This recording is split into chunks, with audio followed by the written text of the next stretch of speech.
जय मो Bhairavi divine soul जय गुरुदेव।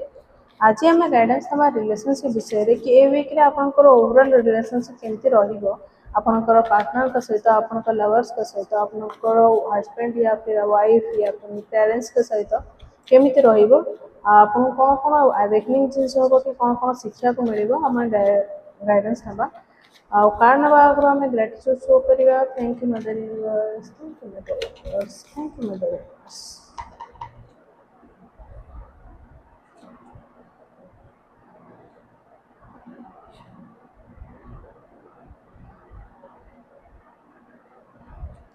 ए वीक रे आपन को अपन रिलेशनशिप रे टिके कम्युनिकेट बेसी करियार अछि। आपन कर जदि किछ प्रॉब्लम होछि टिके निजु को भी हील करंतु तांको भी अपोजिट पार्टनर के बुझिया को चेष्टा करंतु। आपन को टिके मेडिटेट करियार अछि, टिके कम्युनिकेट मोर करियार अछि आ टिके आपन को वर्क भी करंतु जोथरे टिके आपन को हार्ट चक्र टिके हैप्पी रहइबो नले टिके हार्ट चक्र मेडिटेशन आपन करंतु।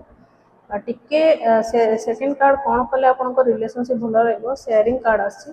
आपन को आपनकर कथा शेयर करियार अछि। आपण निज कथा शेयर न करी कि आपण टिके सरप्राइज होचन सेटा आपनकर हार्ट चक्र बहुत श्रिंक हे गलानी। आपण डिस्कशन करनांती तो निज कथा को टिके ओपन अप करके कहंतु, चाहे लोक बुझी पारंतु कि न बुझी पारंतु। आपण न कहिले लोक बुझिया स्टार्ट केमती करिवे। Thank you, God bless you all.